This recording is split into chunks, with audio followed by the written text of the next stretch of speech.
Bismillahirrahmanirrahim. Assalamualaikum warahmatullahi wabarakatuh. Selamat pagi, selamat berjumpa kembali dengan saya Cecep Tantanto Harudin, yang pada kesempatan ini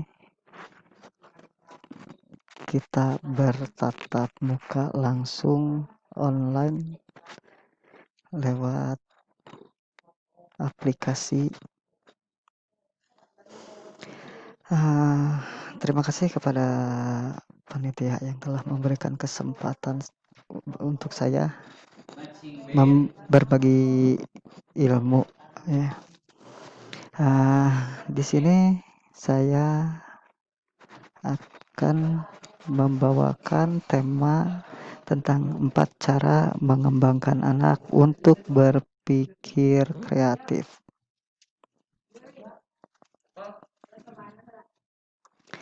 Nah, 4 cara mengembangkan anak untuk berpikir kreatif. Langkah pertama adalah membangun kepribadian, yakni kita harus bisa membangun kepribadian anak, ya, mulai dari A sampai Z-nya.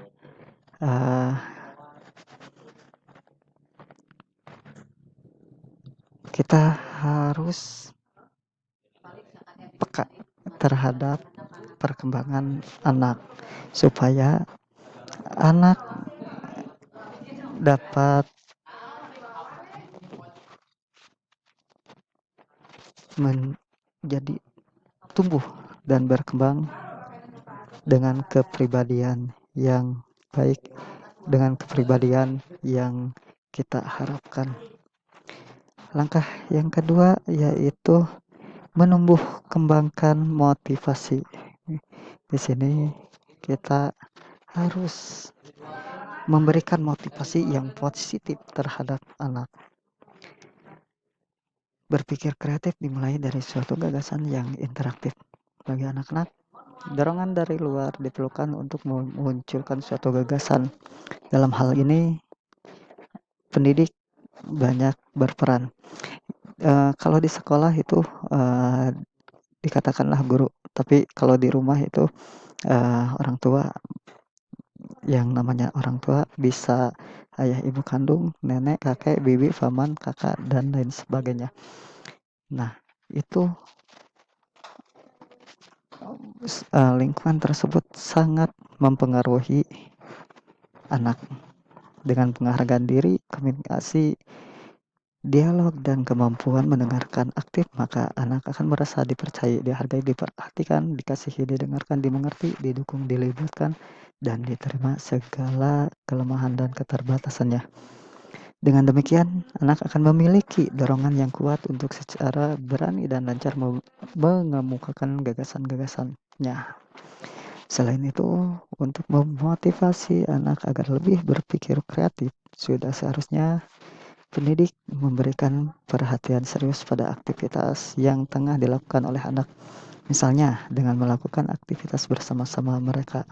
Dengan demikian, sesungguhnya anak memiliki peluang yang lebih besar untuk menjadikan anak yang berpikir kreatif.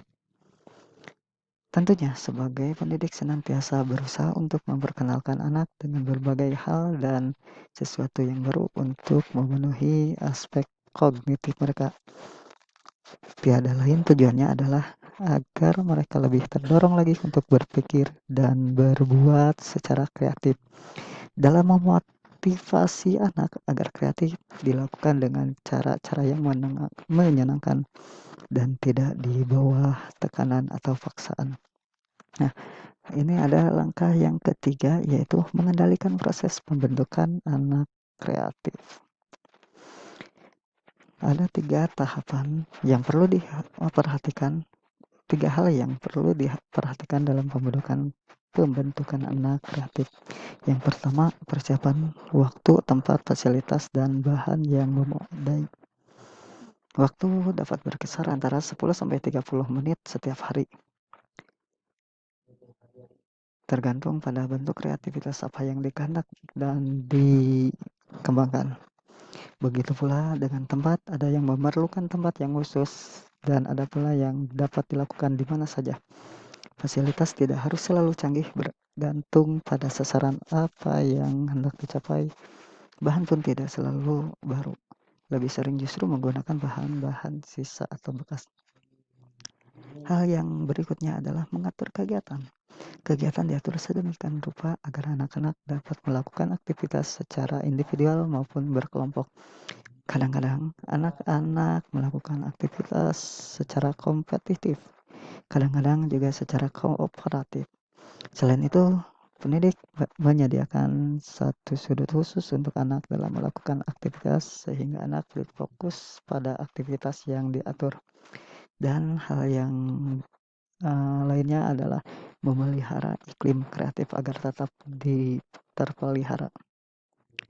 Caranya dengan mengoptimalkan poin-poin yang tadi disebutkan.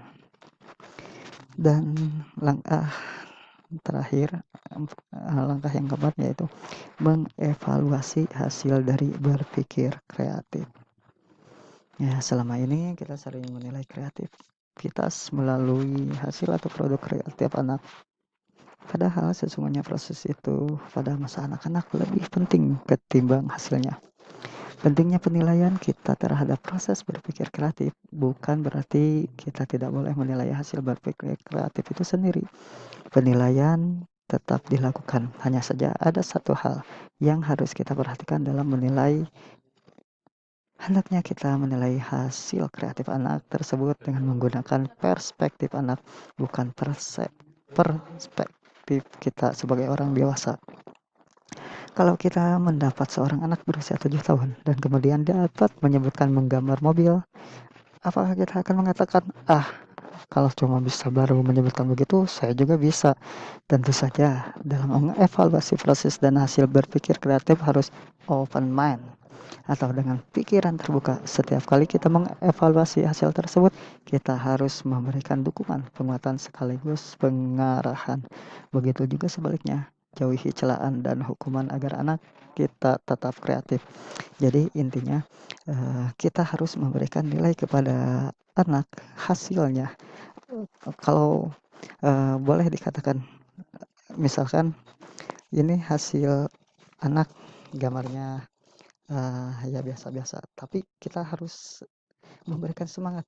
Wah, gambar kamu bagus sekali, diperbaiki ya nanti warnanya atau apanya. Nah, supaya si anak terdorong dan tergugah untuk melakukan kreativitas kembali. Kalau misalkan hasil si anak itu dijelek-jelekan, mungkin si anak akan minder atau tidak mau lagi berkreatif, tidak mau lagi membuat karya-karya atau hasil yang lain, dan itu akan menghambat kreativitas anak. Mungkin hanya segini kita share ilmu, mudah-mudahan bermanfaat bagi kita semua, dan mohon maaf apabila ada kekurangan dan kehilafan. Saya hanya manusia biasa yang mempunyai salah dan lupa, mohon dimaafkan.